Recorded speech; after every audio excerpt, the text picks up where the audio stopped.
I mean, the jurors being scared shitless is probably not a good thing. And this is the grand jury, so it's different.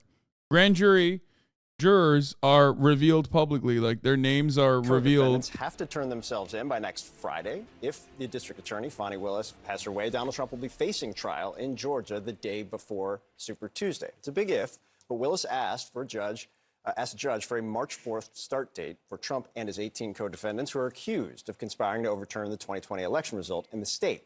That trial would be just one of several potential trials that would collide directly with the 2024 presidential campaign schedule. Willis's date, however, just a proposal. A judge gets a final say.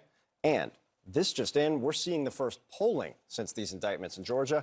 According to an ABC Ipsos poll, 47% say the charges are very serious, and 16% say they're somewhat serious.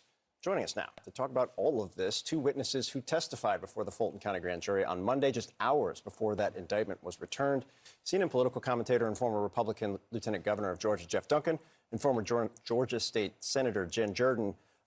Guys, I want to start with the reporting we had at the top of the show from Donnie O'Sullivan in terms of the jurors. You spoke to them. You both spoke to them. You both said they took their jobs very seriously. It was a very sober and heavy kind of moment. Their names were in, as they were supposed to be based on Georgia law, the indictment. They are now being doxxed. Their names are now floating around. There are threats. That's a really cool side effect of, Republicans, conservatives just getting more nutty with it as well, is that they're just like, oh, let's just create an environment that is completely unsustainable for people that are like exercising their civic duties, for example. Let's just like fucking dox them. Who knows what'll come of that, Great stuff. It's American politics has basically turned into what is this, going down the TikTok conspiracy rabbit hole? Okay, we were gonna watch this the other day and I skipped it, but I might actually end up watching it.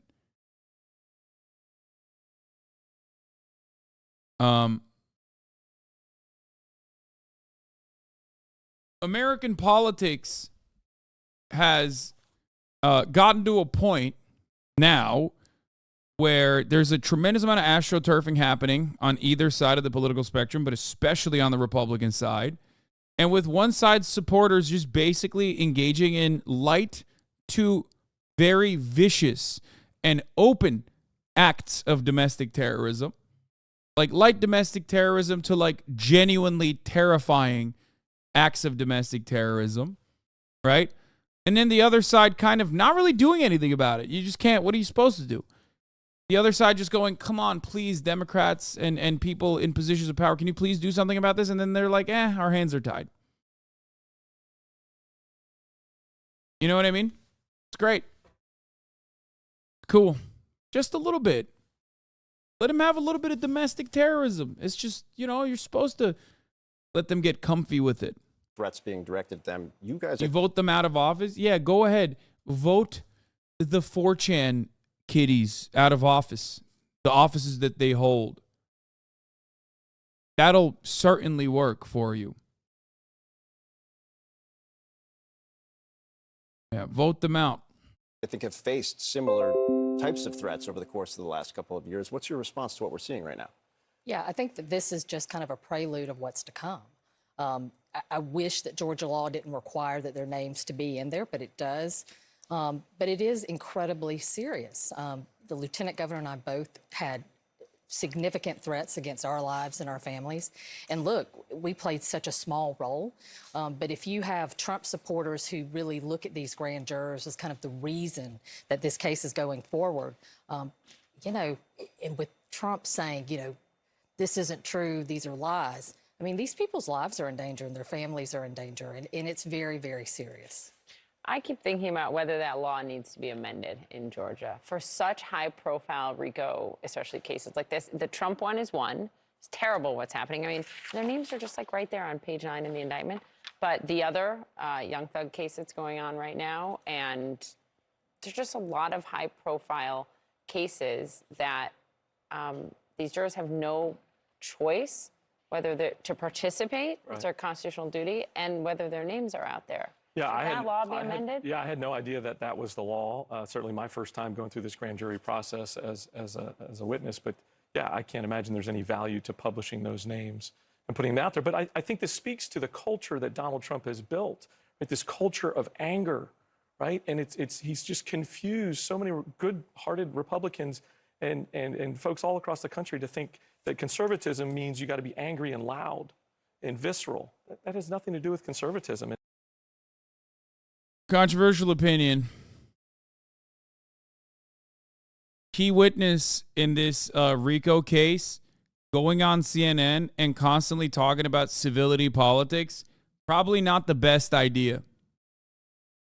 Especially as it pertains to the court of public opinion. I mean, you can't stop an individual from engaging in such acts, but it does weird me out a little bit how much he's on CNN, how much it seems like he's angling for like a media job. He wrote a book. Like, you're a witness, dog. You're a key witness in a court case. Do you understand? That's not, like, what the fuck's happening? This is not new. What's the problem?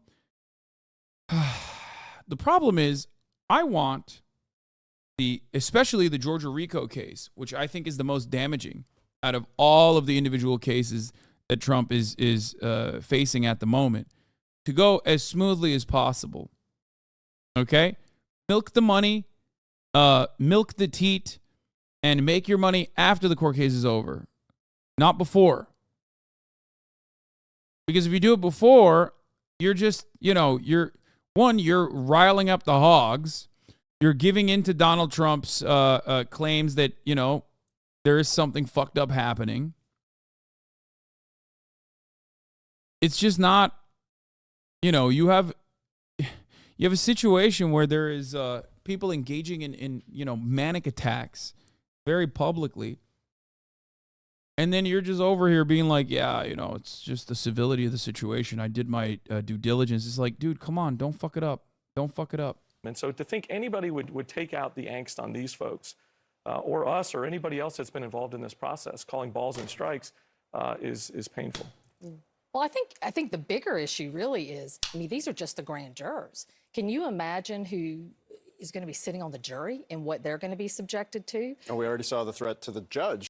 Why would you want it to go smoothly? Give me all the crazy. I mean, kind of like this. I'm a hedonist, but I tell you all the time, sometimes you have to offset pleasure in the short term so you can maximize pleasure on the long term. Okay? If the goal is for the crazy to happen, well, the crazy is going to happen. It's bound to happen. It's Donald Trump in a court case. Except the payoff is much better if the court case goes smooth. You see what I'm saying?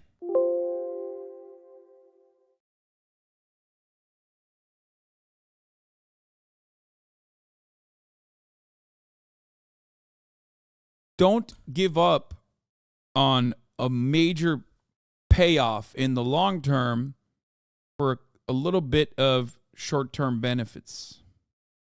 In the federal case. Absolutely. To kind of check in. This law would be the same, right? As I understand it, this is not just about grand juries. Would this also be about the jury in Georgia in the criminal trial? In Fulton County, there's going to be a camera, right? Yeah. These folks are going to be on screen every day. Everyone is going to know who they are. Their lives are going to be turned upside down. And so just to be able to sit a jury of people who would be even willing to put, their lives on the line is going to be really, really difficult. So it's something that we all need to be thinking about. I know that the DA's office is, but it is, it's serious. Jeff, flipping to the political side of things, because you have been very clear for months now, including in the wake of this case, that this is the moment where Republicans need to pivot. After the first indictment, the second indictment, the third indictment, the fourth indictment. There's a big debate coming up. You look at the new polling we were just talking about. It's a snapshot. It doesn't tell the whole story, but I think we had 47% say the charges are very serious, 16% say somewhat serious. Again, there's some other polling that showed 53% of Americans believe that he definitely did something illegal. Obviously, if you just take a Republican primary electorate, I think it's much smaller by a significant degree. In these first few days, Do you see any of what you wanted to happen for the party, even on the periphery, starting to happen?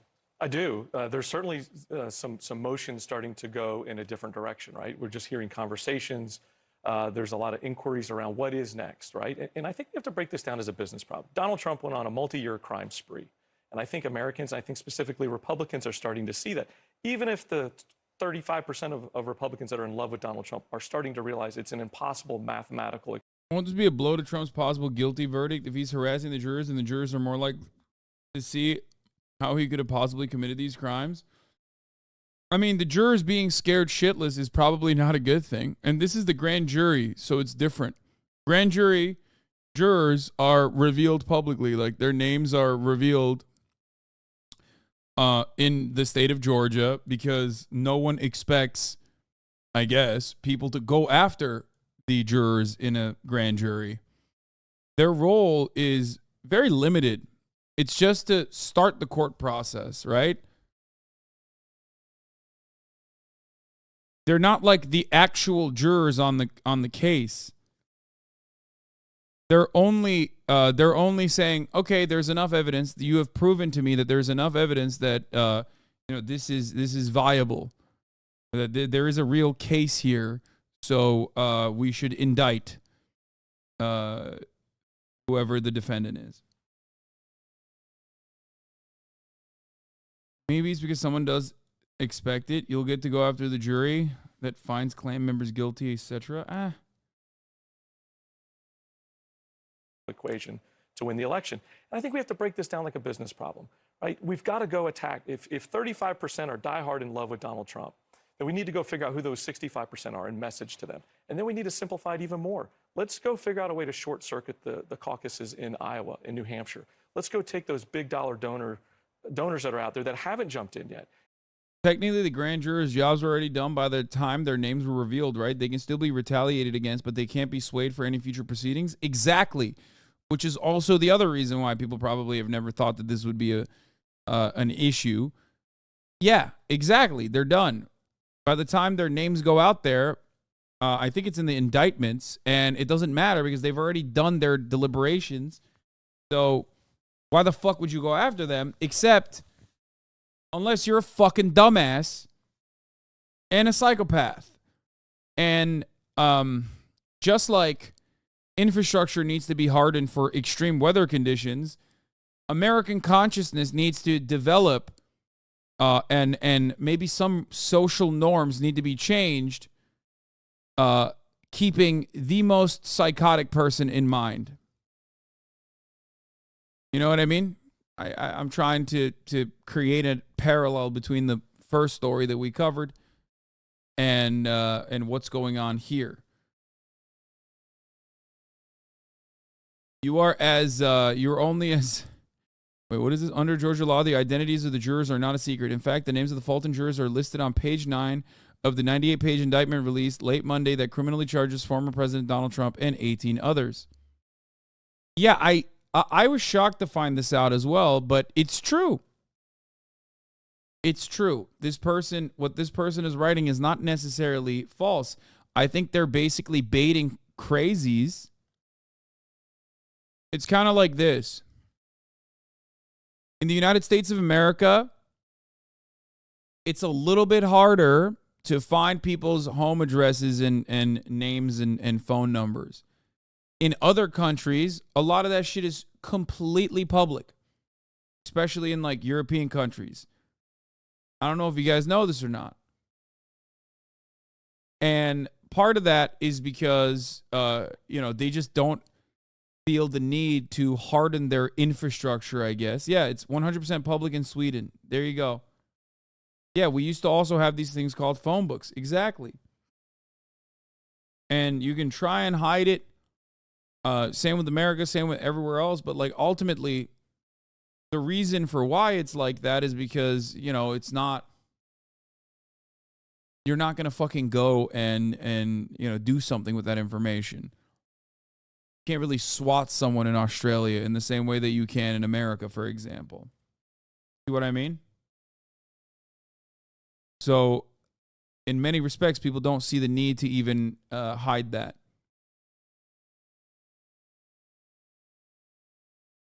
It's the same principle behind why the grand jury names are revealed in the indictment at the end of the deliberations process where the indictment is revealed.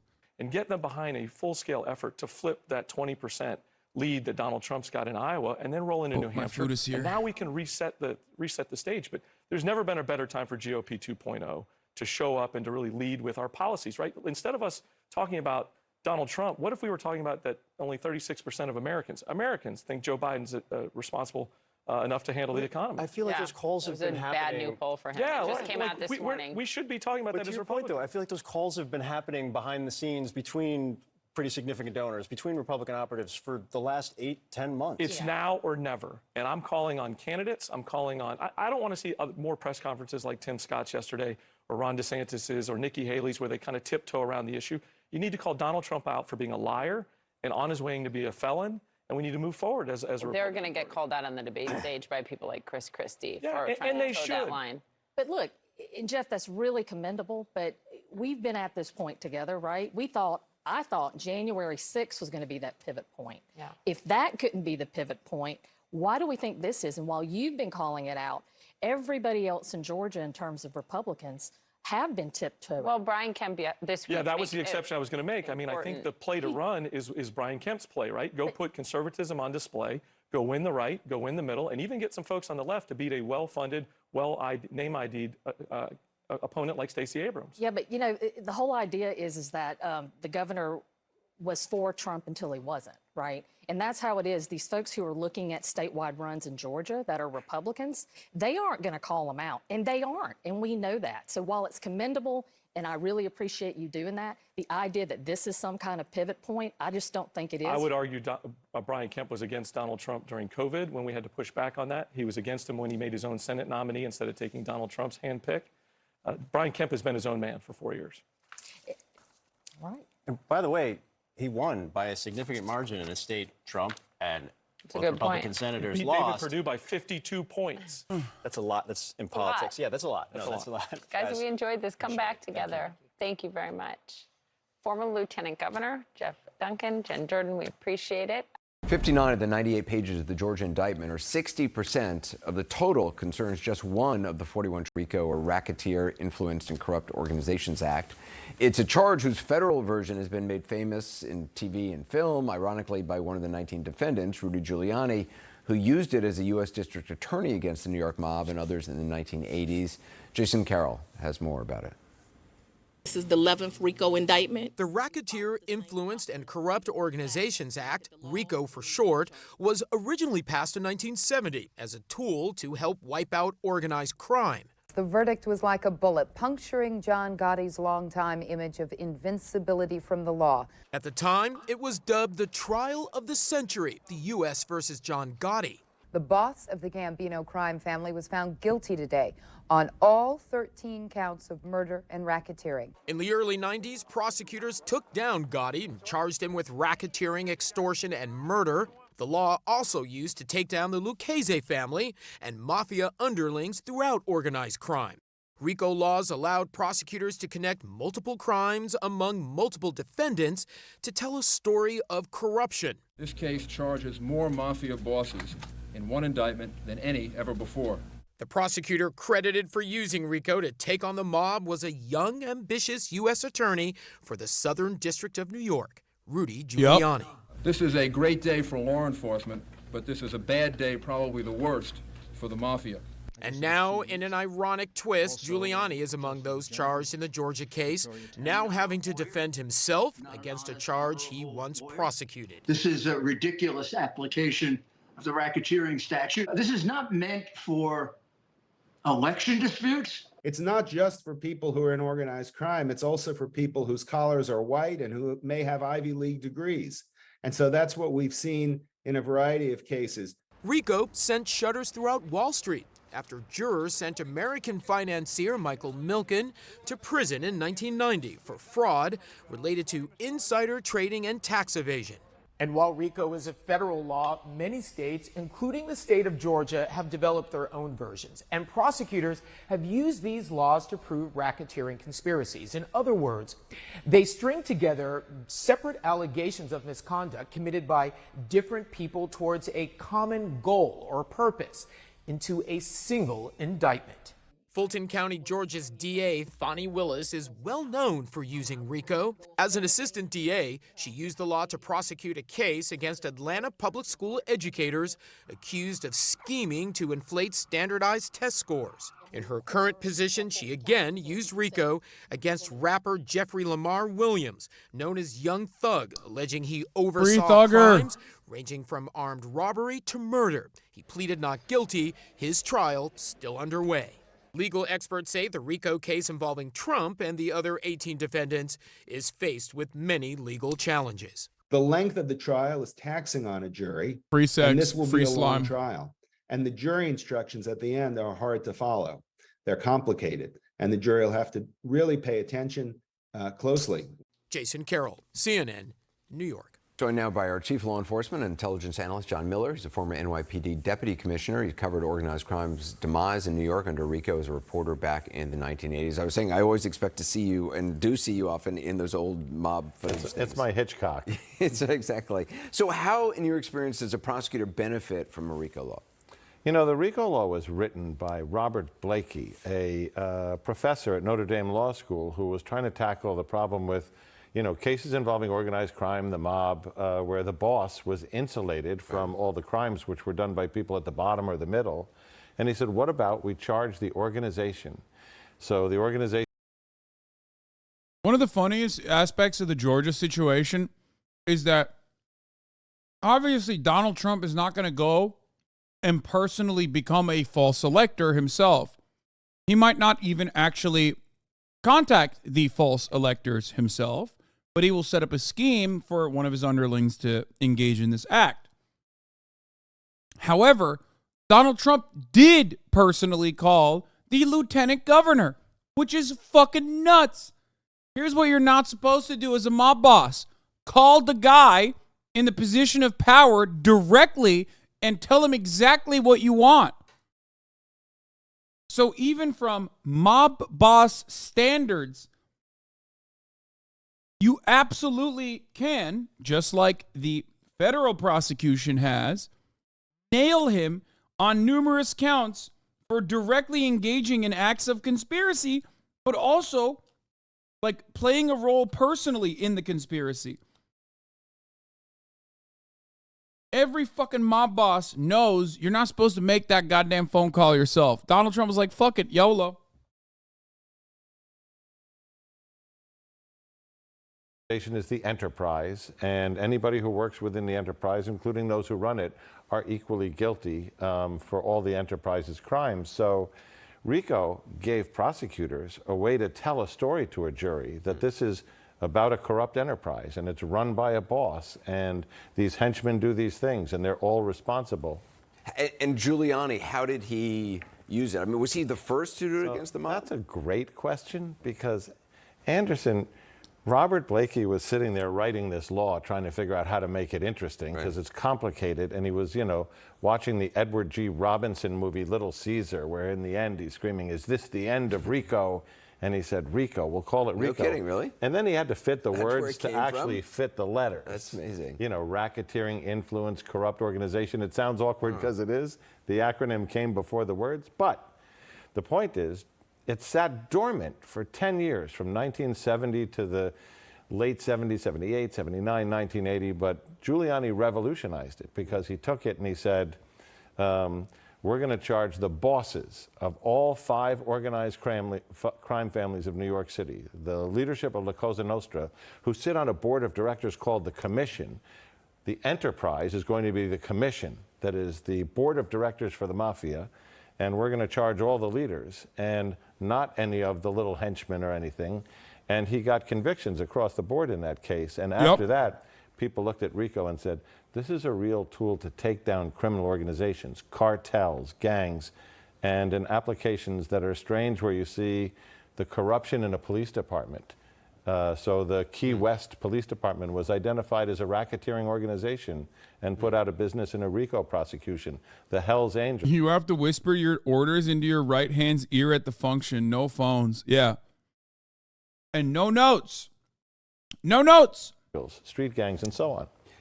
Just very quickly, there's this person now who's been charged in Texas for making a threat against Judge Tanya Chutkan and others. I guess no surprise given the climate that we're in and the rhetoric that is being thrown around. So we've seen threats to the Manhattan DA since Alvin Bragg brought the first Trump indictment, threats to Fani Willis in Atlanta, and even to the sheriff, and now to this federal judge who was particularly tough on Donald Trump in the first hearing. This arrest is basically a... What will it take? Like, I this is something I ask seriously because it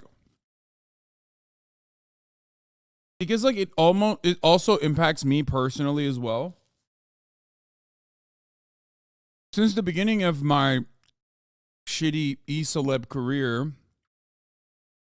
I have been on the receiving end of a fuck ton of death threats. So much so that I'm comfortable with it. I'm used to it. You know what I mean? Like, at first it felt really shitty. I was like, what the fuck? What's happening? People want to kill me? That's crazy. And it feels like it's just a constant, especially if you are drawing attention from a lot of the most like insane right-wing circles, both online or in general. And this is absolutely something that is so commonplace now. Like, I know that conservatives love saying like, oh, the left is so violent, the mob is so violent, the leftist mob, like they dox you and they cancel you, whatever. But like, right-wingers in perpetuity have been doxing and also sending death threats to whoever the fuck they declare their villain. Like, always. They've been doing it. They've never stopped doing it. And I don't really know. Like, what are you supposed to do? What are you supposed to do? How will it stop? Now they're going after random fucking jurors and shit. How will it stop? You know what I mean?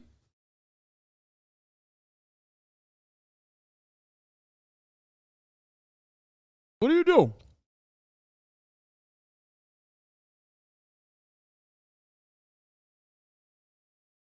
And it's basically like, it's so normalized that you just kind of know. You just kind of expect it. As soon as I found out that Georgia actually reveals the name of the jurors, I knew immediately they were going to get fucking doxxed. Immediately. It's just, I shouldn't feel that way. We shouldn't think that way. We shouldn't expect that. But we do because we know how the right behaves. A signal from the federal government that if you make these threats, we're going to find you, we're going to track you down, we're going to charge you. It's a measure of behavior modification. You can't get away with this just by doing it and thinking nobody's going to follow up. Yeah. John Miller, thank you so much. Appreciate it. Some exclusive new reporting on the hundreds of thousands of dollars in legal fees that Rudy Giuliani is now staring down and the desperate attempts that he has made to get former President Donald Trump to cover them. With his attorney in tow, I am told that Rudy Giuliani traveled to Mar-a-Lago in late April on a mission to make a personal appeal to his legal bills. By going in person, Giuliani and that lawyer, Robert Costello, believed that they could help explain face-to-face why Trump needed to assist his attorney with those ballooning legal bills. They argued that really it was in Trump's best interest to do so. But apparently it fell on deaf ears. Trump is notoriously strict about digging into his own coffers. He did not seem very interested, I'm told, in covering everything that Giuliani and Costello wanted. One source says that he verbally agreed to help, but he didn't commit to any specific amount or timeline. Another source tells me that Trump really only agreed to pay a small fee from a data vendor that was hosting Giuliani's records. I'm told that was about $340,000, while in total, Giuliani's legal fees are in the seven-figure range. Giuliani's trip to Mar-a-Lago has not been previously reported. We're telling you about it first here on The Source tonight, but it does indicate the level of financial stress that he has been facing for months now. Some people in Trump's inner circle were actually surprised by Trump's unwillingness to pay for Giuliani's bills, given. How are you in Trump's inner circle and you're surprised? Like, I don't even think Rudy Giuliani was surprised that Trump said no. He went anyway because he has no other options. If anything, Donald Trump is incredibly famous, most famous, for refusing to pay the $5 a month subscription at the top of the hour to avoid the 3-minute ad break. That's what he's best known for. Now, if you don't want to be like Trump, if you want to avoid the top of the hour ad break, then all you need to do is pay $5 a month in the form of a subscription, or a free one in the form of a Twitch Prime, or the very few lucky get gifted a sub. Right? Another way you can avoid the top of the hour ad break is by getting gifted a sub. Here's a 3-minute ad break now.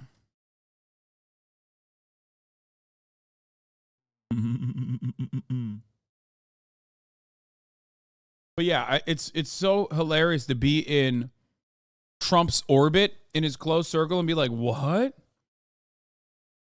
Donald Trump doesn't want to pay the legal fees of people that are his co-defendants who could potentially get him in trouble if they're not adequately protected?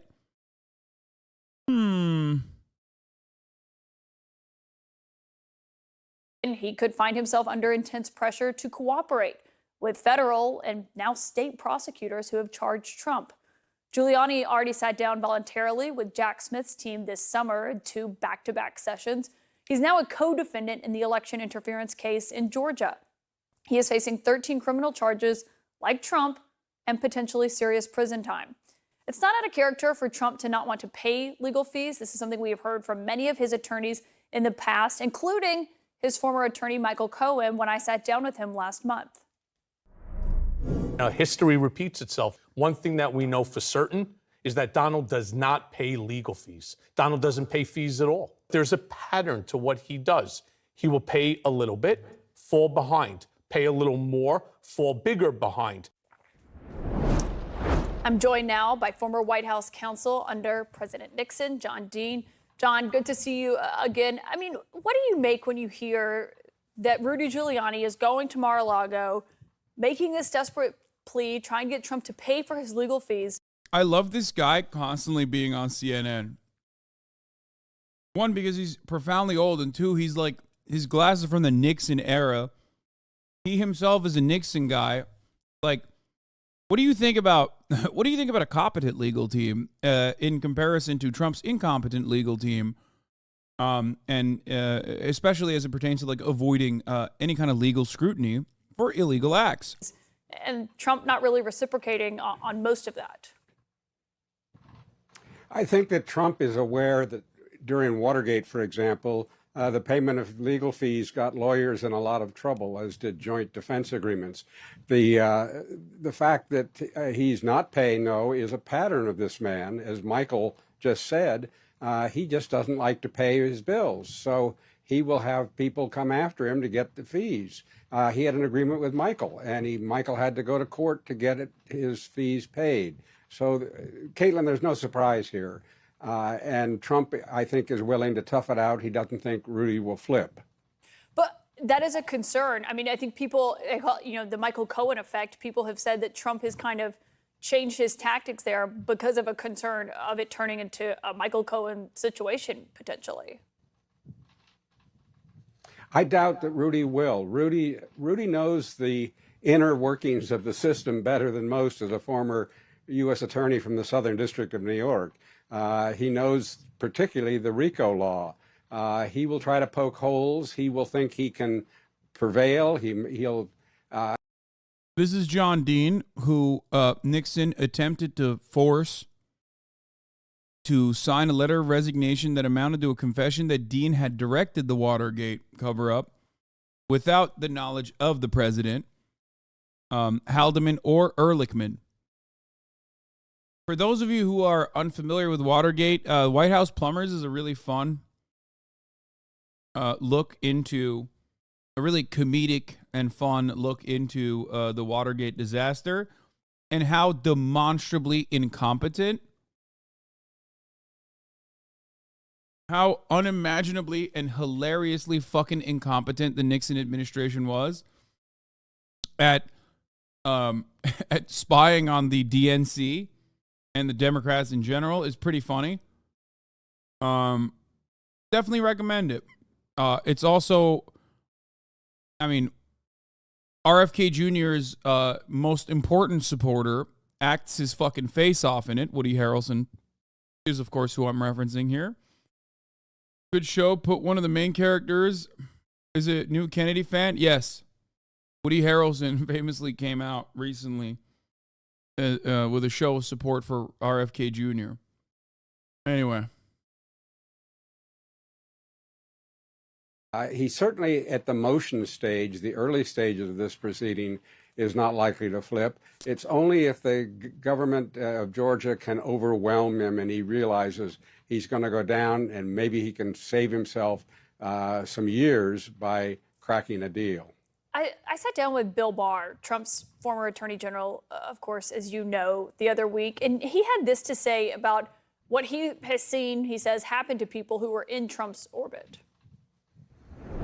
He leaves in his wake ruined lives like this, the people who went up to Capitol Hill, these individuals, many of the people who served him in government that got sucked into things, and he just leaves all this carnage in his wake. Do you think he cares about that? No, he doesn't care about that. Loyalty is a one-way street for him. John, do you think Rudy Giuliani winds up as more carnage here if he hasn't already in some people's view? I think he will. I think he's in deep trouble. The government's case, it looks like it's overwhelming. His federal issues have not been resolved. Trump could not pardon him in Georgia if indeed he is convicted in Georgia. How about pardon himself? Trump could not pardon himself in Georgia either, let alone Rudolph Giuliani. You know? Oh, God. This is why I love the Georgia case, okay? I love it because it's like, it's a very good case. It's a very strong case. There's a lot of real harm and real conspiracies that occurred there. And I don't mean conspiracy theories. I mean like conspiring to do crimes. And obviously it'll be televised in its entirety because it's a state court. So I love that. And last but not least, Donald Trump has no like presidential jurisdiction pardon power whatsoever in state affairs. As a matter of fact, as we found out, even the fucking governor does not have singular pardon power in the state of Georgia, unlike some other states. So it's awesome. I don't think Trump is going to make it back to the White House. I think people. Oh, yeah. The Roger Stone planning the fake electors video came out, too, which was an Ari Melber The Beat exclusive, which hasn't gotten a lot of momentum. I don't know why. Maybe it's like not a real bombshell. Maybe they're exaggerating it. Because usually things like that get a lot more coverage. People are starting to get a glimmer of what that could be, and they don't want it. Maybe more Republicans will do that before the primary vote. I don't know. They're slow learners, apparently. So I think Rudy is going to get destroyed by this. It's sad, but true. I mean, yeah, what is he, if he is as out of money as his attorney was arguing in court today that he is, I mean, the entire reason his attorney was in court today was arguing that he could not pay part of what he is being ordered to pay as part of that Smartmatic lawsuit. I mean, what does he do in that situation? Does he represent himself? I mean, what options does Rudy Giuliani have at that point? Well, he can get a court-appointed lawyer at some stage. Representing yourself is the worst option because anyone who represents himself is likely to make bad decisions about that representation. I think Rudy is likely to go into Chapter 11 or bankruptcy of some sort. I understand his apartment is on the market. It could raise several $1,000,000, but he probably has a lot of debt he has to handle immediately as well. So I think bankruptcy is a potential, and maybe a court-appointed attorney. I mean, that would be kind of remarkable in the worst way. Ain't If someone no- was, once known as Ain't no way. Ain't no fucking way broke boy gets a court-appointed attorney. That is fucking hilarious. Hasan make an offer on his apartment for 1/8 asking price. What is that? Whose apartment? America's mayor, the role that he had after 9/11 is then potentially, as you predict could happen, being represented by a court-appointed attorney. Oh, Rudy's selling his apartment. I can't wait for the Adam McKay movie of this. Oh, it's so true. There will be a banger Adam McKay movie made out of this. And filing bankruptcy. Are you even listening to the vid? Okay, I was fucking pissing, okay? I to missed cover the his part. legal fees. It has a Shakespearean element about it, although I don't really think of Shakespeare when I look at Rudy and some of the news clips of him recently. It does have that kind of tragic tale that is being told in front of us. So we'll have to all watch, and no one wishes him ill, but he's gotten himself where he is. What do you make of? Can Rudolph Giuliani get 6.5 milli for his Upper East Side apartment? Yo, look how gross that shit looks. Bro, I'm not even kidding. I can smell it. You know what I'm talking about? I can smell that apartment. Just by looking at it, I can smell that apartment, and it's disgusting.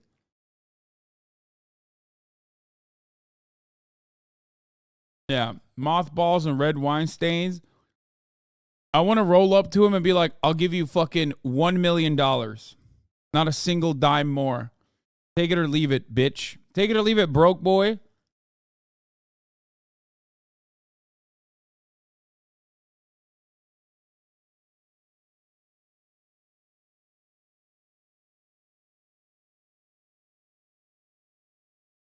The hefty price tag made us wonder if the 79-year-old was being realistic.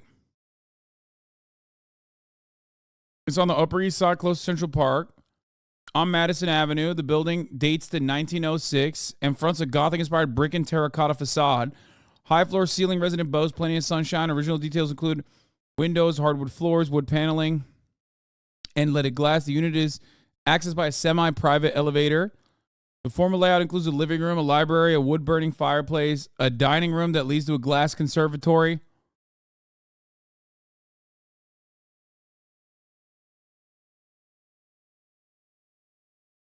Eating kitchen comes with a butler's pantry, and there's a laundry room and a staff room with an entire ensuite bath. Oh, God, look at these bedrooms. Oh, but the Eames Cook chair. My man's got the Eames Cook chair, folks. Look at that.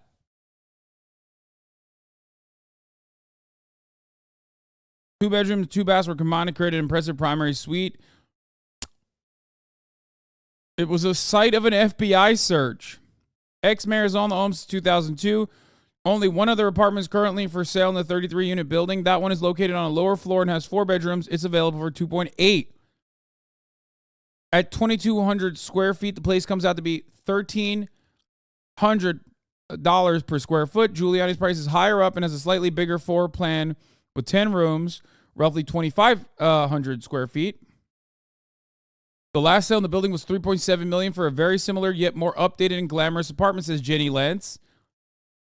As such, while the 6.5 is definitely rich, perhaps they are counting on the celebrity attachment. Yeah, I think he's putting this up specifically so he can get like a donor who doesn't even, who 6.5 million is nothing for him, to just basically do a cash infusion. I don't think it's because he's a celebrity. I think it's like a Trump loyalist billionaire who just goes, Yeah, fuck it. Here you go. Shut the fuck up. Because there is no shot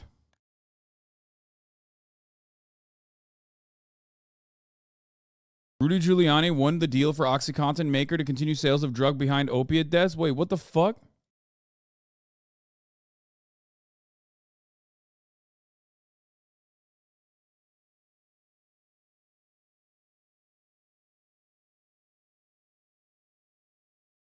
Purdue Pharma hired Rudolph Giuliani, the former New York mayor and now Donald Trump's lawyer, to head off of a federal investigation in the mid-2000s in the company's marketing a powerful prescription painkiller at the center of an epidemic that is estimated to claim 300,000 lives. While Giuliani was not able to prevent the criminal conviction over Purdue's fraudulent claims for OxyContin safety and effectiveness, he was able to reach a deal to avoid a bar on Purdue doing business with the federal government, which would have killed a large part of the multi-billion-dollar market for the drug.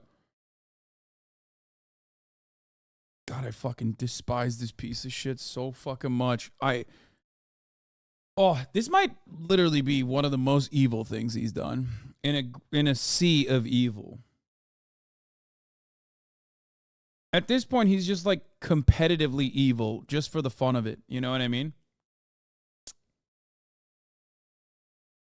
This ghoul deserves everything that he's getting. Yeah, it's what I think of every time I think of all of his bad shit. He deserves every fucking bad thing that's happening to him currently for aligning with an obvious idiot like Donald Trump. I mean, I don't know. It's just very frustrating to see.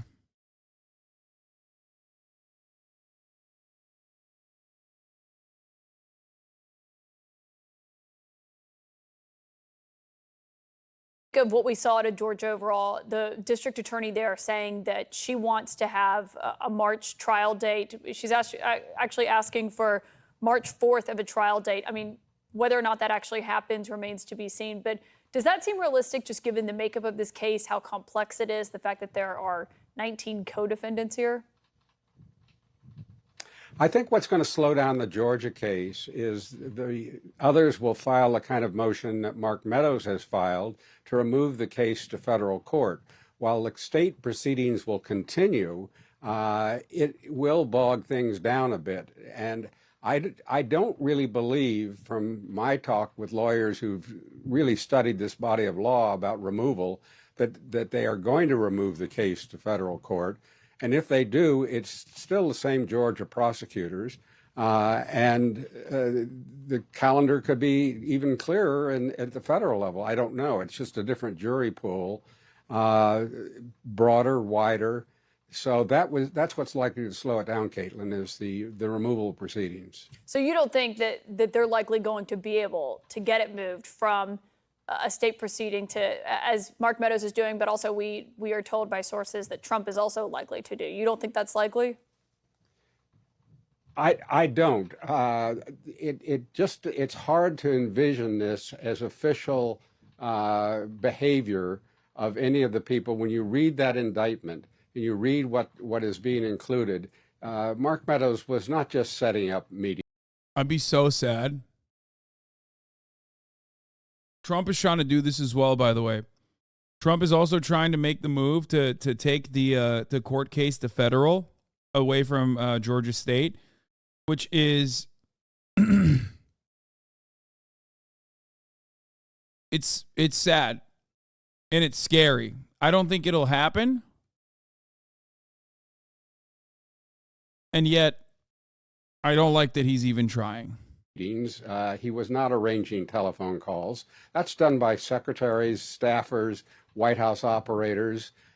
He's in the thick of this, and as the indictment brings out, is much different than his motion. So I don't think they're going to prevail. And many of them don't even have federal standing to remove. Why not just take the spectacles off? Those are reading glasses, 100%. I don't know if you have any old relatives that need glasses. Usually glasses for old people have like two different versions where like in the bottom of your grandpa's glasses, they usually have like a reading portion. And it is specifically when you look down when you're reading, do you activate them? Bifocals, yeah. Move those who are the fake electors, for example, and it's just limited to those who were in federal office when these events happened. Guys, you have to understand, the guy that they're talking to right now is fucking ancient. He was born in 1938. Okay, here he is. He was involved in Watergate. He was a part of the cover-up in Watergate and also gave testimony to Congress as a witness. His guilty plea to a single felony in exchange for becoming a key witness for the prosecution ultimately resulted in a reduced sentence. Which is really funny. It's funny to have that guy come on to talk about Donald Trump's criminal misconduct. Yeah, I mean, and to bring this full circle, Rudy Giuliani is also saying he's going to potentially make that argument, though, I mean, he obviously did not work for the federal government. We'll see what the courts decide. John Dean, thank you for your perspective tonight. Yeah, I mean, he has like firsthand experience with this kind of shit. We're going to get to that in a moment. But now to this very serious and disturbing news. New details this morning. A Texas woman has been charged with threatening to kill the federal. Oh, here. Well, I'll show you this thing before we get to the